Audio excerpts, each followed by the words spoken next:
Avez-vous déjà eu les bras tellement fatigués que vous étiez sur le point de lâcher prise? Moïse, oui. Et son histoire nous révèle un secret vital pour notre vie spirituelle.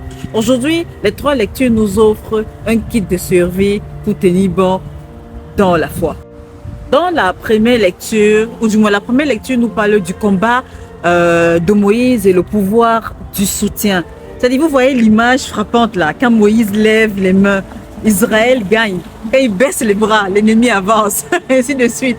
Mais voilà la fatigue qui arrive et la fatigue qui le gagne également. Et c'est alors qu'Aaron et Our interviennent pour soutenir ses bras.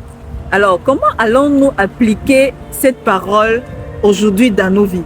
Qui sont nos Aaron et nos Our aujourd'hui? Qui sont nos Aaron et nos Our aujourd'hui?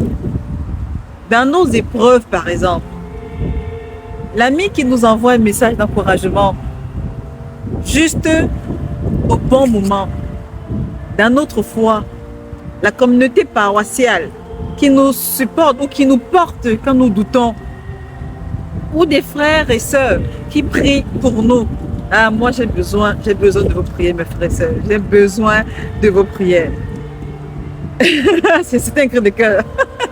Dans notre vie familiale, par exemple, le conjoint qui prend le relais quand nous sommes à bout, quand nous sommes essoufflés, et on a notre conjoint ou notre conjointe qui prend le relais.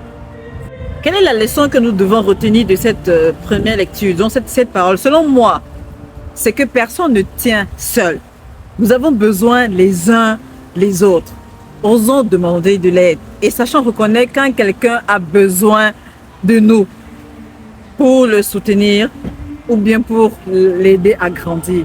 Ayons souvent la faculté de savoir ou de comprendre quand quelqu'un a besoin de nous. N'attendons pas seulement que la personne nous dise « j'ai besoin de toi ». Parfois aussi, nous autres aussi, on a souvent honte ou on a souvent peur de demander de l'aide. Ou bien quand quelqu'un vient nous dire « est-ce que je peux vous aider ?» Vous twistez votre visage comme si on vous avait attaché là et tout. Dites simplement « oui, j'ai besoin d'aide » ou « non, je n'ai pas besoin d'aide ». Point final, c'est tout. Que nous dit la deuxième lecture de Saint Paul? Saint Paul donne à Timothée et à nous le mode d'emploi, ok, pour rester ferme, d'accord? Demeure ferme dans ce que tu as appris. Demeure ferme dans ce que tu as appris. Toute l'écriture est inspirée par Dieu. Toute l'écriture est inspirée par Dieu. Maintenant, comment pouvons-nous appliquer ça dans nos vies de tous les jours? Face aux doutes, c'est comme une encre. Vous connaissez l'encre, non? Quand on jette dans l'eau là, c'est comme une encre. La parole de Dieu nous stabilise dans nos décisions. Elle nous donne un cadre pour discerner le bien. Pour notre mission, Paul nous exhorte à proclamer à temps et à contre-temps. Cela veut dire quoi? C'est-à-dire que même quand c'est difficile ou impopulaire, il nous exhorte à proclamer que Jésus est bon, Jésus est grand ou Dieu est grand.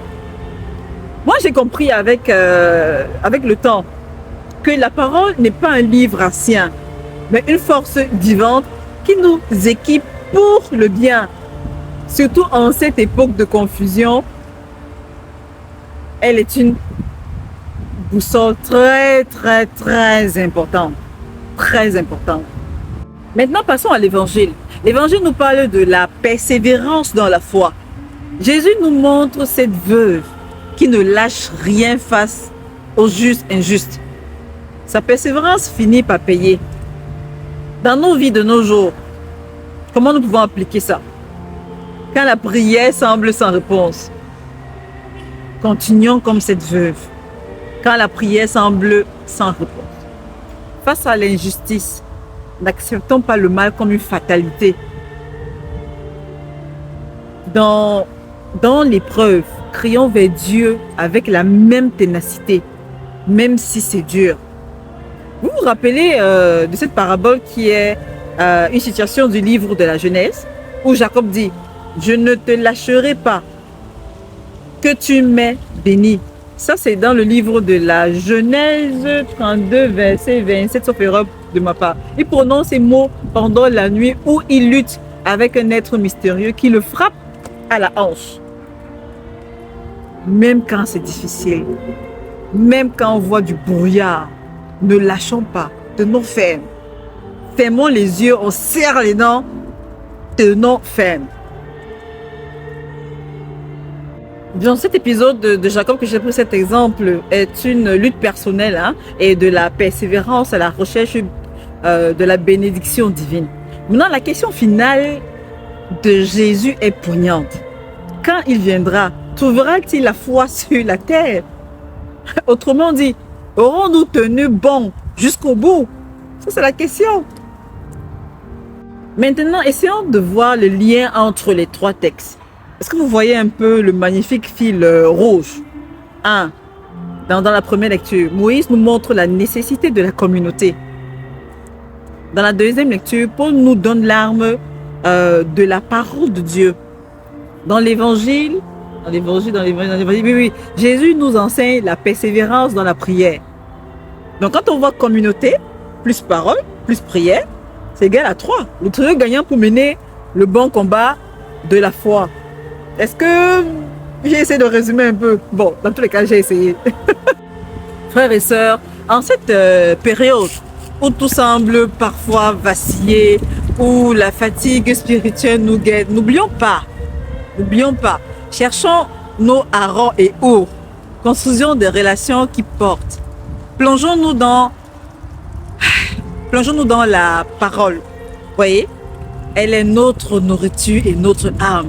Persévérons dans la prière, même quand nous ne voyons pas de résultats. Donc, le message d'aujourd'hui, c'est prier sans cesse, sans se décourager. Continuons à louer Dieu dans l'épreuve. Gardons toujours les bras levés vers Dieu, même dans la tentation. Persévérons dans la foi. En tout cas, c'est pas facile, hein? Moi-même là, c'est pas évident. Tenons bon ensemble. Les bras toujours levés vers le ciel, car notre secours vient du Seigneur. Bon dimanche à tous et bon début de semaine. J'ai oublié, cela m'est venu un peu après et je tiens à vous dire ça aussi. Disons-nous toujours ou de temps en temps, je compte sur le Seigneur en lui confiant dans ma prière tout ce que je ne maîtrise pas et je ne peux pas changer. Ça, n'oubliez pas toujours d'inclure ça dans vos prières. Je prends conscience que Dieu compte aussi sur moi à travers mes actes, à travers. Avec le soutien de son esprit, je cherche à faire sa volonté dans mon quotidien. Essayons, ok? Je loue le Seigneur qui veut faire de moi un disciple missionnaire, portant la joie de l'évangile, par mes gestes et mes paroles. Maintenant, cette fois-ci, prenez soin de vous et des autres et je vous dis à bientôt et à dimanche prochain, si Dieu le veut.